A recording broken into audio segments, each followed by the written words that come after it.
This is NDTV.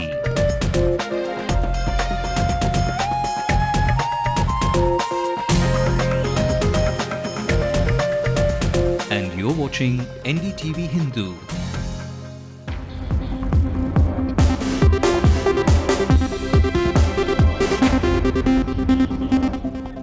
Hello and welcome to NDTV Hindu. You're watching News Tonight with me, Ashmit Kumar. Hi, I am Pir Mohammed. I am bringing you details of Supreme Court's clear no-no to bans by political parties. Looks like the telecom minister is in for more trouble. I'm Lokpriya and I'll get you the details of the SC's notice to A. Raja. Right, we'll get you all that and more in just a moment, but first the headlines.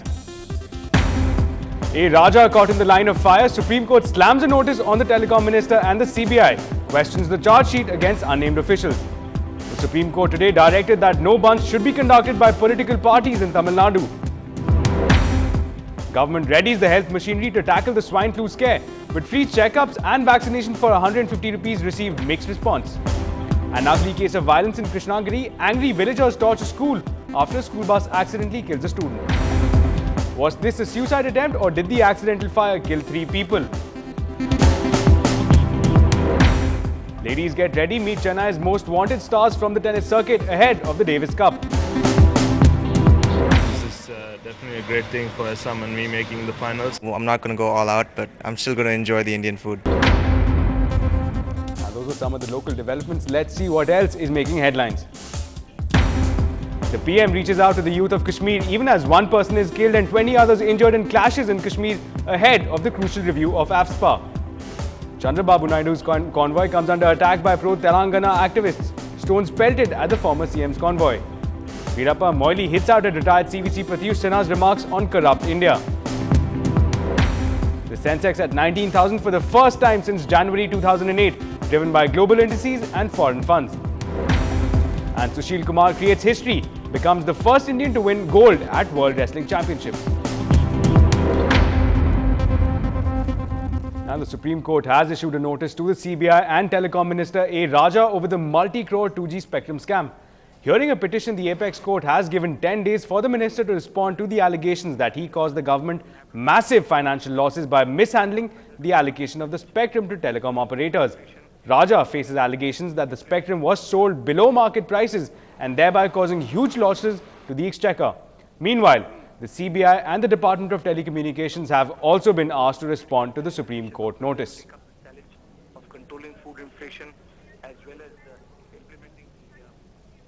Now, for more on this, we are joined by reporter Lokpriya.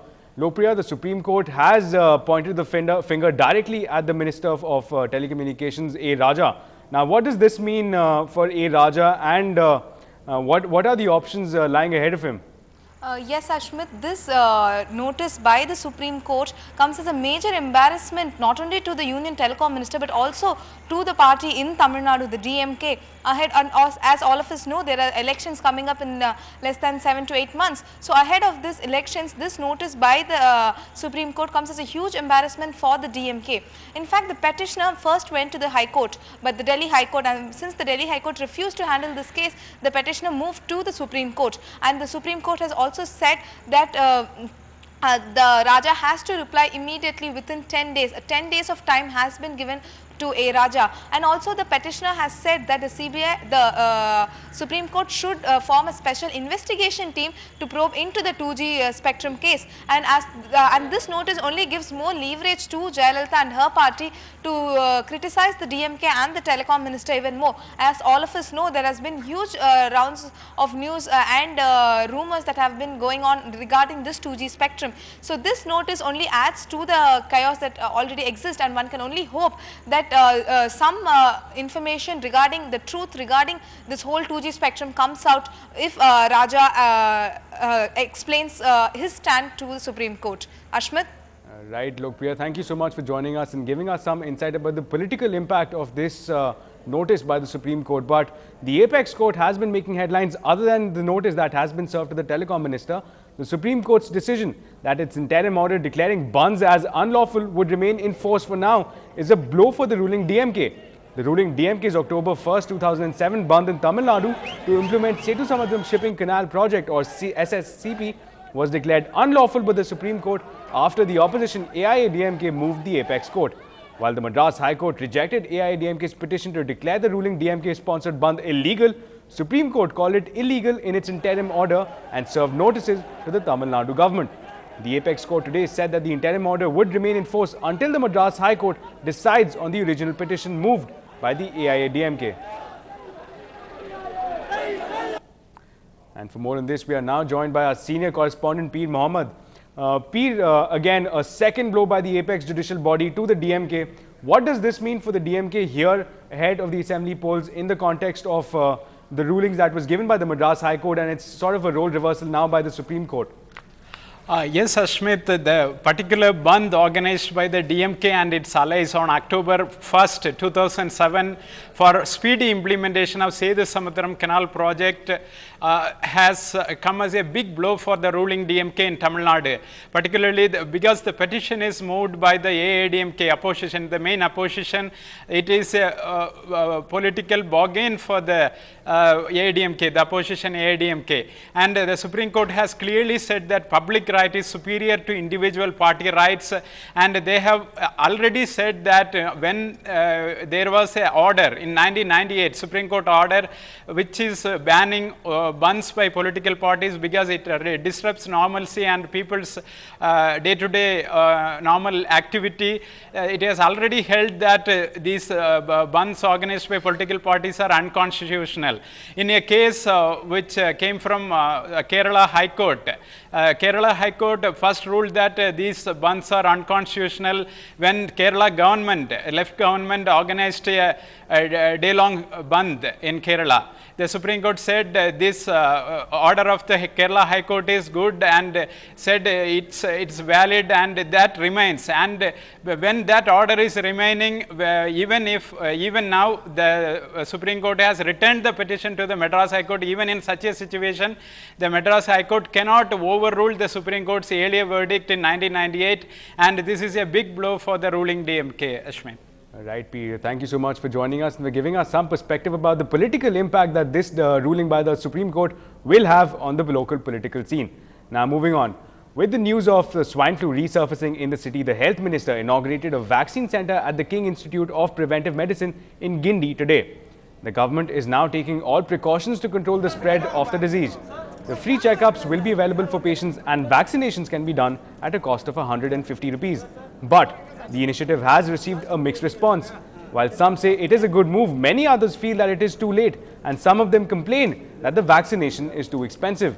Meanwhile, 15 centres across Tamil Nadu, including the ones in Trichy, Madurai, Coimbatore, Tirunelveli and 8 private labs, including Bharat Scans in Chennai, will be involved in swine flu detection from today. 50,000 government employees will be vaccinated and all government hospital staff are to be vaccinated for free. The vaccination will also be made available in Vellore and Coimbatore if found necessary. தமிழகத்தில்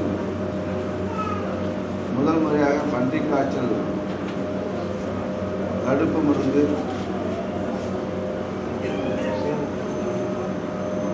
மூக்கு வழியாக தடுப்பு மருந்து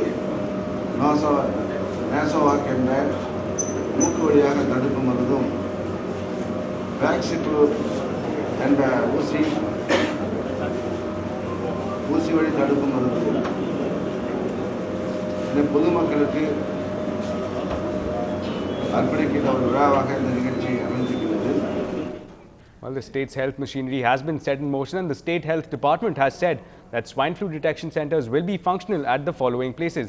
There will be 6 centres in Chennai in institutes such as the King's Institute, Guindy, Madras and Ramachandran Medical College in Porur, Lister Metropolis. Those are the few in Chennai now, and other than Tamil Nadu, other than the rest of Tamil Nadu, there will be the Christian Medical College in Vellore, another one is planned for Coimbatore, a few in another one in Trichy. The government medical colleges will be the main principal tool for implementation of such policies and by way of ensuring that such services of vaccination and preventive healthcare facilities are made available to the citizens of Tamil Nadu.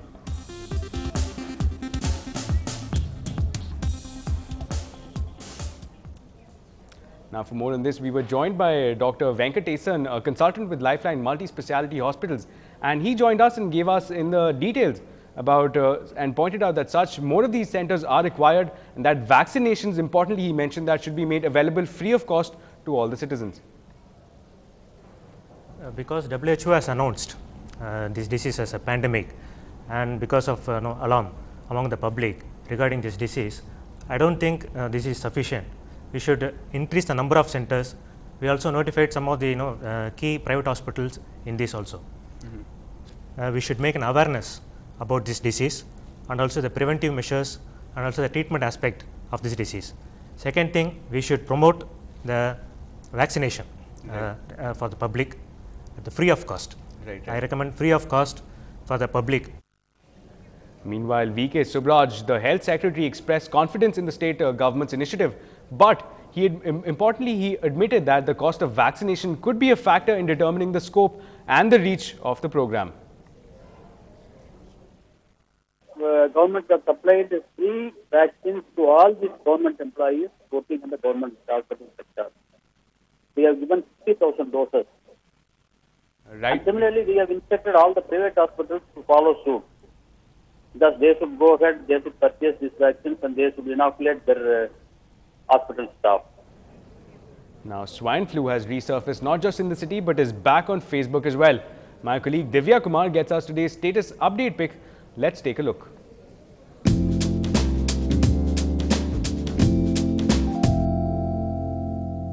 On Writing on the Wall today, I'm going to give you some tips to tackle communicable diseases. Chandy Thomas says, I have just bought myself a hand sanitizer and have filled my bag with 2 handkerchiefs. With swine flu back in the news, I want to play it safe. Hachu! Chandy, you already seem to be affected, so better take care of yourself, and I hope the viewers are watching and take this tip as well. And if you have anything newsy to tell us, then send it to feedback@ndtv-hindu.com and we will feature it on Writing on the Wall. Right now, 3 members of a family were found dead when the firemen doused the flames at a terrace of a house in Ennore. The locals in Aina Savagami Nagar in Ennore noticed smoke billowing out of a house and reacted instantly to put off the fire. 2 fire tenders were pressed into service. However, the residents were shocked when they found 3 inmates charred to death. The deceased were identified as a 30-year-old woman, wife of an auto driver, and her 2 young children studying in UKG and 2nd standard respectively. However, mystery shrouds the death of the trio. The investigating officers say it is unclear yet whether the trio committed suicide or if it's a case of death due to accidental fire. The State Fisheries Minister K.P. Sami, hailing from Tiruthoyur, visited the scene.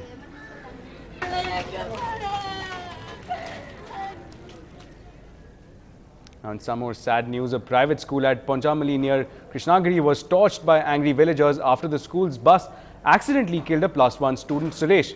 Enraged by the death of the student, villagers set fire to the school buildings and vehicles even while the students were studying inside.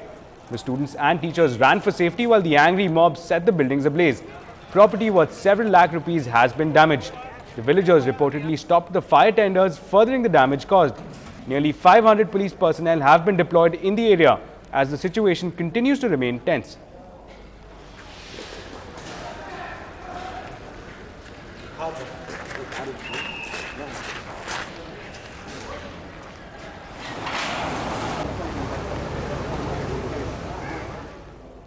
Now, pro-Telangana protesters in Andhra have attacked Chandrababu Naidu. We'll tell you all about that on the other side.